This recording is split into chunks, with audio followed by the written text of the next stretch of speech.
Wankhede stadium സാക്ഷ്യം വഹിച്ച റൺമഴയിൽ English പടയെ തകർത്തെറിഞ്ഞ് India ഫൈനലിലേക്ക്. സഞ്ജു സാംസണിന്റെ വെടിക്കെട്ട് ബാറ്റിംഗ് സിക്സറുകൾ കൊണ്ട് ആകാശം തൊട്ടപ്പോൾ ലോകകപ്പ് കിരീടത്തിലേക്ക് ഇന്ത്യ ഇതാ ഒരു പടി കൂടി അടുത്തിരിക്കുന്നു. അഭിഷേക് ശർമ്മയുടെ പതർച്ചയും വിമർശനങ്ങളും ഒരു വശത്ത് നിൽക്കുമ്പോഴും തളരാത്ത പോരാട്ട വീര്യവുമായി ഇന്ത്യ ഫൈനൽ ടിക്കറ്റ് ഉറപ്പാക്കിയ ആവേശകരമായ വിശേഷങ്ങളിലേക്ക്. നമസ്കാരം. ഫാസ്റ്റ് ക്രിക്കറ്റ് വാർത്തയുടെ പുതിയ വീഡിയോയിലേക്ക് എല്ലാവർക്കും സ്വാഗതം. ക്രിക്കറ്റ് ലോകത്തെ ഏറ്റവും പുതിയ വാർത്തകൾ അറിയാൻ ഈ ചാനൽ സബ്സ്ക്രൈബ് ചെയ്യാൻ മറക്കരുത്. സെമി ഫൈനലിലും വെടിക്കെട്ടുമായി സഞ്ജു സാംസൺ കത്തിക്കയറിയപ്പോൾ T20 ലോകകപ്പിൽ ഇന്ത്യയ്ക്കു തുടരെ രണ്ടാമതും ഫൈനൽ ടിക്കറ്റ് ലഭിച്ചിരിക്കുകയാണ്. മുംബൈയിൽ റൺമഴ പെയ്ത ആവേശ പോരാട്ടത്തിൽ 7 റൺസിന്റെ നേരിയ വിജയമാണ് ഇന്ത്യ സ്വന്തമാക്കിയത്. ഞായറാഴ്ച അഹമ്മദാബാദിലെ നരേന്ദ്രമോദി സ്റ്റേഡിയത്തിൽ നടക്കാനിരിക്കുന്ന കലാശപ്പോരിൽ ഇന്ത്യയും ന്യൂസിലാൻഡും ഏറ്റുമുട്ടും. ഇന്ത്യ ഉയർത്തിയ 254 റൺസ് വിജയലക്ഷ്യം പിന്തുടർന്ന ഇംഗ്ലണ്ടിന് 20 ഓവറിൽ 7 വിക്കറ്റ് നഷ്ടത്തിൽ 246 റൺസെടുക്കാനേ സാധിച്ചുള്ളൂ. 48 പന്തിൽ 105 റൺസുമായി ജേക്കബ് ബദൽ ഇംഗ്ലണ്ടിനെ വിജയത്തിലെത്തിക്കാൻ നോക്കിയെങ്കിലും സാധിച്ചില്ല. പവർ പ്ലേ അവസാനിക്കുമ്പോൾ 3 വിക്കറ്റ് നഷ്ടത്തിൽ 68 റൺസെന്ന നിലയിലായിരുന്നു ഇംഗ്ലണ്ട്. ഫിൽ സാൾട്ട് 5, ക്യാപ്റ്റൻ ഹാരി ബ്രൂക്ക് 6 പന്തിൽ 7, ജോസ് ബട്ട്ലർ 17 പന്തിൽ 25 എന്നിവരുടെ വിക്കറ്റുകളാണ് പവർ പ്ലേ തീരും മുൻപേ ഇന്ത്യ വീഴ്ത്തിയത്.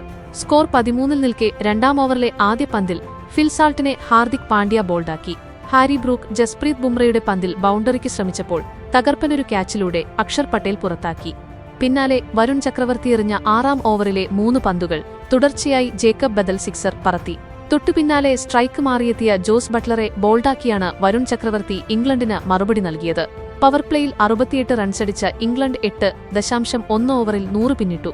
ടോം ബാൻഡനെ അക്ഷർ പട്ടേൽ ബോൾഡാക്കിയെങ്കിലും പിന്നാലെ എത്തിയ വിൽ ജാക്സ് ബദലിനൊപ്പം ചേർന്ന് മികച്ച കൂട്ടുകെട്ടുണ്ടാക്കുകയായിരുന്നു. 77 റൺസിന്റെ കൂട്ടുകെട്ടാണ് ഇരുവരും ചേർന്ന് പടുത്തുയർത്തിയത്. സ്കോർ 172 നിൽക്കെ സിക്സടിക്കാനുള്ള വിൽ ജാക്സിന്റെ ശ്രമം പാളി.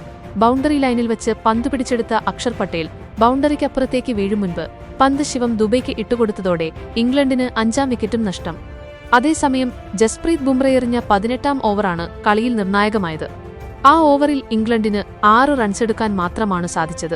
ഇതോടെ ഇംഗ്ലണ്ടിന് 12 പന്തിൽ ജയിക്കാൻ വേണ്ടിയിരുന്നത് 39 റൺസ്. ഹാർദിക് പാണ്ഡ്യയുടെ 19ാം ഓവറിലെ ആദ്യ പന്തിൽ സിക്സടിച്ച് ജേക്കബ് ബദൽ സെഞ്ചുറിയിലെത്തി. തൊട്ടുപിന്നാലെ സാം കറനെ ഹാർദിക് പാണ്ഡ്യ പുറത്താക്കി. അവസാന ഓവറിൽ 30 റൺസ് വേണ്ടിയിരുന്ന ഇംഗ്ലണ്ട് ആദ്യ പന്തിൽ തന്നെ ജേക്കബ് ബദൽ റണ്ണൌട്ടായതോടെ തോൽവി ഉറപ്പായി. ശിവം ദുബൈയുടെ അവസാന 2 പന്തുകളും ജോഫ്ര ആർച്ചർ സിക്സടിച്ചെങ്കിലും അപ്പോഴേക്കും വിജയലക്ഷ്യം ഇംഗ്ലണ്ടിനെ എത്തിപ്പിടിക്കാവുന്നതിലും അപ്പുറമെത്തിയിരുന്നു. എന്നാൽ മുംബൈയിലെ വാങ്കഡെ സ്റ്റേഡിയത്തിൽ ബാറ്റിംഗിനിറങ്ങിയ ഇന്ത്യയ്ക്ക് തുടക്കത്തിലെ പ്രഹരമേറ്റു. ഓപ്പണർ അഭിഷേക് ശർമ്മയെ വേഗത്തിൽ നഷ്ടമായി. വെറും 7 പന്തിൽ 9 റൺസ് മാത്രമെടുത്ത അഭിഷേകിനെ English off spinner Will Jacks ആണ് പുറത്താക്കിയത്. സെമിയിലെങ്കിലും ഫോമിലേക്ക് തിരിച്ചെത്തുമെന്ന് പ്രതീക്ഷിച്ച ആരാധകരെ നിരാശരാക്കുന്നതായിരുന്നു യുവതാരത്തിന്റെ മടക്കം. ഇടംകയ്യൻ ബാറ്റർമാർക്കെതിരെ ഓഫ് സ്പിന്നർമാരെ ഉപയോഗിക്കുക എന്ന ഇംഗ്ലണ്ടിന്റെ തന്ത്രം വാങ്കഡയിൽ കൃത്യമായി ഫലിച്ചു. പവർ പ്ലേയിൽ തന്നെ വിൽ ജാക്സിനെ പന്തേൽപ്പിച്ച ജോസ് ബട്ട്ലറുടെ തീരുമാനം ശരിവെക്കുന്നതായിരുന്നു അഭിഷേകിന്റെ പുറത്താകൽ. ടൂർണമെന്റിലുടനീളം ഓഫ് സ്പിന്നർമാർക്ക് മുന്നിൽ പതറുന്ന അഭിഷേകിന്റെ ദൗർബല്യം സെമിയിലും ഇന്ത്യയ്ക്ക് വിനയായി. ഈ ലോകകപ്പിൽ 5 മത്സരങ്ങളിൽ അഭിഷേക് ഓഫ് സ്പിന്നർമാരെ നേരിട്ടത് 29 പന്തുകളിലാണ്. അതിൽ നിന്നും 27 റൺസ് മാത്രമാണ് അഭിഷേക് നേടിയത്. 3 തവണയും പുറത്തായത് ഓഫ് സ്പിന്നേഴ്സിന്റെ കൈകൊണ്ടാണ്. സ്ട്രൈക്ക് റേറ്റ് ആകട്ടെ 107.40 മാത്രമാണ്. ലോകകപ്പിൽ അഭിഷേക് ശർമ്മയുടെ പ്രകടനം തികച്ചും നിരാശാജനകമാണ്. 7 മത്സരങ്ങളിൽ നിന്ന് വെറും 14.16 ശരാശരിയിൽ 85 റൺസ് മാത്രമാണ് താരത്തിന് നേടാനായത്. സൂപ്പർ 8-ൽ സിംബാബ്വേക്കെതിരെ നേടിയ അർദ്ധ സെഞ്ചുറി മാറ്റി നിർത്തിയാൽ അമേരിക്ക, പാകിസ്ഥാൻ, നെതർലൻഡ്സ് എന്നിവർക്കെതിരായ മത്സരങ്ങളിൽ താരം 0-ന് പുറത്തായതും ടീമിന് വലിയ തിരിച്ചടിയായി. റിങ്കു സിംഗിനെ പോലെയുള്ള ഫിനിഷർമാരെ പുറത്തിരുത്തി അഭിഷേകിനെ ഓപ്പണിംഗിൽ പരീക്ഷിച്ച ടീം മാനേജ്മെന്റിന്റെ തീരുമാനത്തിനെതിരെ ഇപ്പോൾ വിമർശനം ശക്തമാകുകയാണ്. എന്നാൽ ആദ്യ വിക്കറ്റ് നഷ്ടമായതോടെ സമ്മർദ്ദത്തിലായ ഇന്ത്യയെ സഞ്ജു സാംസൺ മികച്ച തുടക്കത്തിലൂടെ കരകയറ്റി. പവർ പ്ലേ അവസാനിക്കുമ്പോൾ 1 വിക്കറ്റ് നഷ്ടത്തിൽ 67 റൺസ് എന്ന മികച്ച നിലയിലായിരുന്നു ഇന്ത്യ. അതിൽ 41 റൺസും വന്നത് സഞ്ജുവിന്റെ ബാറ്റിൽ നിന്നായിരുന്നു. ജോഫ്ര ആർച്ചറുടെ 2ാം ഓവറിൽ ഹാരി ബ്രൂക്ക് സഞ്ജുവിന്റെ ഒരു ക്യാച്ച് മിസ്സാക്കിയിരുന്നു. ആ അവസരം മുതലെടുത്ത് 42 ബോളില് 89 റൺസ് വാരിക്കൂട്ടിയാണ് സഞ്ജു ക്രീസ് വിട്ടത്. 8 ഫോറുകളും 7 കൂറ്റന് സിക്സറും ഇതിലുൾപ്പെട്ടിരുന്നു. 2ാം വിക്കറ്റില് സഞ്ജു ഇഷാന് ജോഡി വമ്പന് കൂട്ടുകെട്ടുമായി ഇന്ത്യയെ ശക്തമായ നിലയിലെത്തിച്ചു. 45 ബോളില് ഈ ജോഡി അടിച്ചെടുത്തത് 97 റൺസാണ്. ടീം ടോട്ടൽ 117 നിൽക്കെ ഇഷാൻ പുറത്തായ ശേഷം സഞ്ജുവും 4ാം നമ്പറിലേക്ക് പ്രൊമോഷൻ ലഭിച്ച ദുബൈയും 22 ബോളിൽ 43 റൺസിന്റെ കൂട്ടുകെട്ടുണ്ടാക്കി. ശിവം ദുബൈ 43 റൺസും ഇഷാൻ കിഷൻ 39 റൺസും നേടി.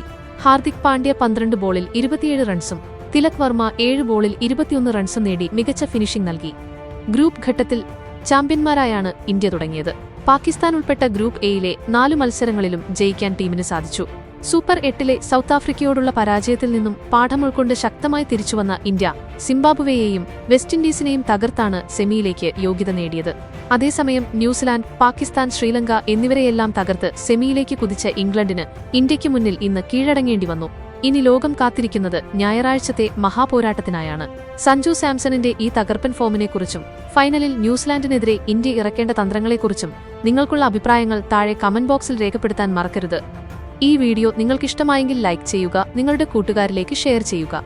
ക്രിക്കറ്റ് ലോകത്തെ ഏറ്റവും പുതിയ വാർത്തകളും വിശേഷങ്ങളും കൃത്യസമയത്തറിയാൻ നമ്മുടെ ഈ ചാനൽ ഇപ്പോൾ തന്നെ സബ്സ്ക്രൈബ് ചെയ്ത് ബെൽ ഐക്കൺ കൂടിയൊന്ന് എനേബിൾ ചെയ്യുക. അടുത്ത ഒരു വീഡിയോയുമായി വീണ്ടും കാണാം.